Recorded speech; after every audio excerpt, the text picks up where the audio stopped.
gonna cut some cucumbers. I'm gonna cut this mint right here. This is that bronze frenzel. I haven't really cooked with it. My God, it's like candy. Junior, this is my first time trying this. This is amazing.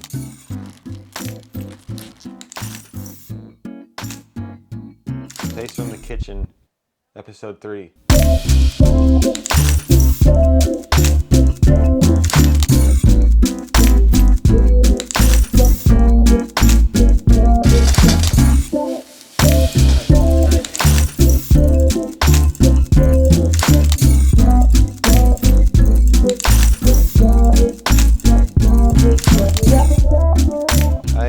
Making these sort of advanced kind of things on these videos up until now, like the shakshuka last week. That was very time consuming and a little complicated. It's not the kind of stuff I cook in here every day. Usually I kind of make these simpler meals, which always involve roasted spuds like this, and I'll show you how to do some braised beets, and a salad and a soup. So I'm just gonna kind of show my methods for all 4 of those things and the way I usually do it. So you get an idea of what the average lunch up on Moy Hill usually looks like. Depending on their size, I'll either quarter them or half them. So they're all more or less around the same size when they go into the oven. Put onions and garlic on top. I always like to keep dried parsley on my countertop. Seasonings are salt and pepper. Olive oil. I put the olive oil on last because then it kind of seeps through everything. Pulls the salt down to the bottom and the pepper down, makes everything a bit more malleable, if you will. I have the oven on at 300 and I'm gonna stick them in at that, and I'm gonna let them get a really hard sear on the bottom. These will be braised beets. So I like to use some sort of pot with a lid on it. So fill up the pot with beets until it gets to the top. The mint and tarragon that I harvested earlier, but I'm not gonna put them in the oven with the beets. I'm gonna fold them in afterwards. Salt, pepper. I might put some oregano in there. Fill it half with oil, half with water. Put the lid on it. They go into the oven as well. And then I'll let them cook in that liquid in the oven until they're soft and tender. That might stay in there on high for 40 minutes. This is my favorite soup that I've been cooking here. It's a golden beet soup, I call it. It features, first off, a mirepoix, which is a classical way to start most soups. It's a French design, which is celery, carrots, and white onion. And that's the base. I like to make the soups up here a bit thicker, a bit more creamy. So first the onions with the garlic. Always caramelize those first before adding anything else. I'll chop up everything one by one and add them as they're needed. Get some salt in there.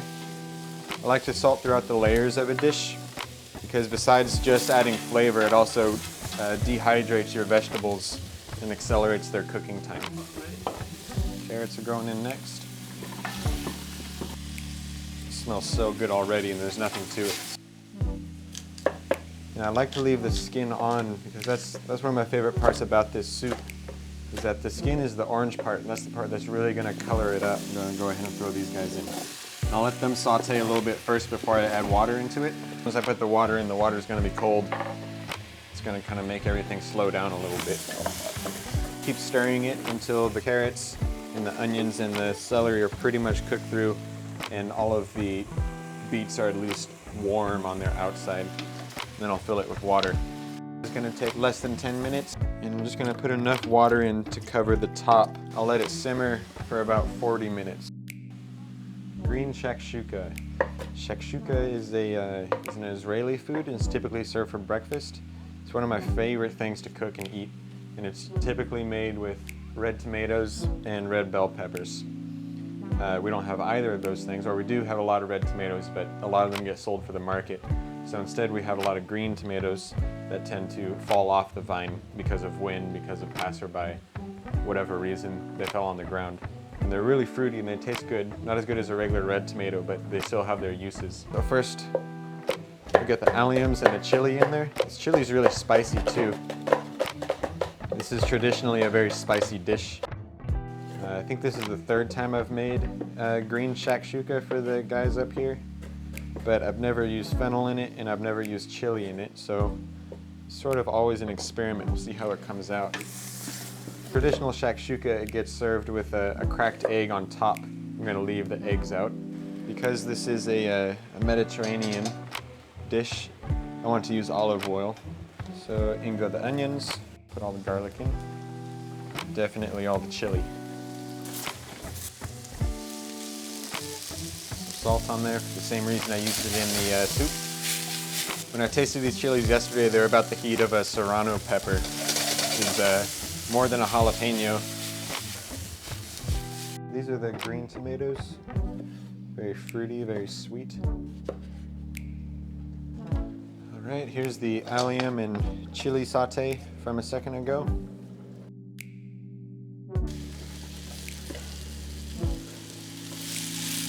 There's a lot of water inside of these tomatoes. They will start to stew and the water will come out and then it'll kind of turn into a very thick soup.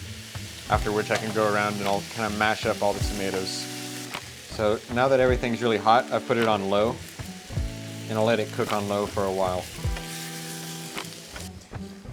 All right, and the last thing I'm gonna serve with lunch today is a cucumber and cabbage salad.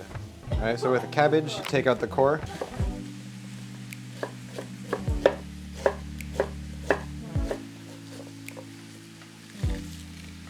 Cut it into long strands, break apart all the pieces that are stuck.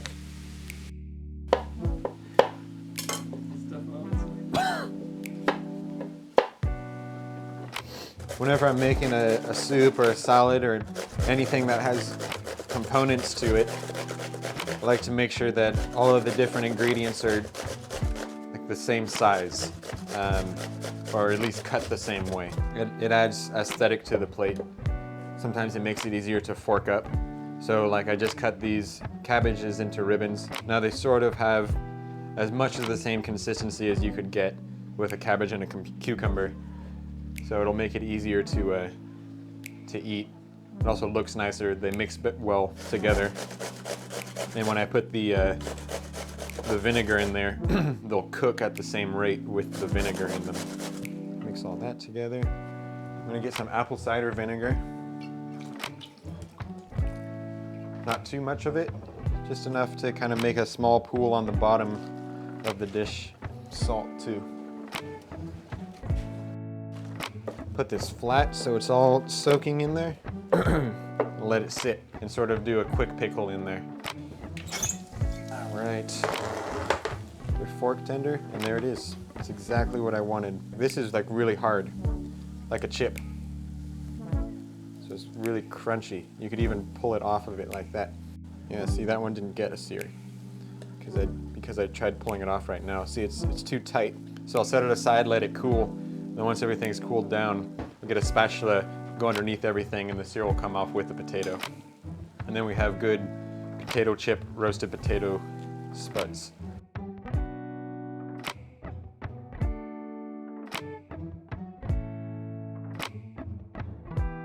The last step is the potatoes. The potatoes are just gonna kind of add a little more body to this soup. It's reduced a little bit as well. So I'm gonna put some water in and bring it back over to that 1/2 inch over the top of the highest veg. Continue to let it simmer there, maybe 30 minutes, 20 minutes, and then we'll blend it up and we have a soup.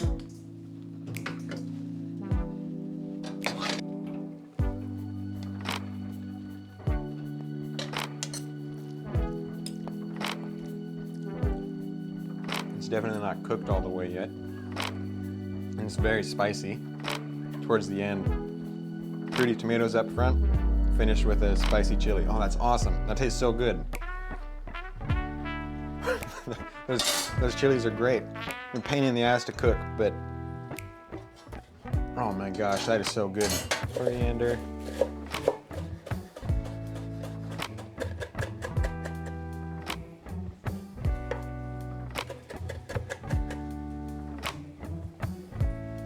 Here's the salad now, topping it with coriander.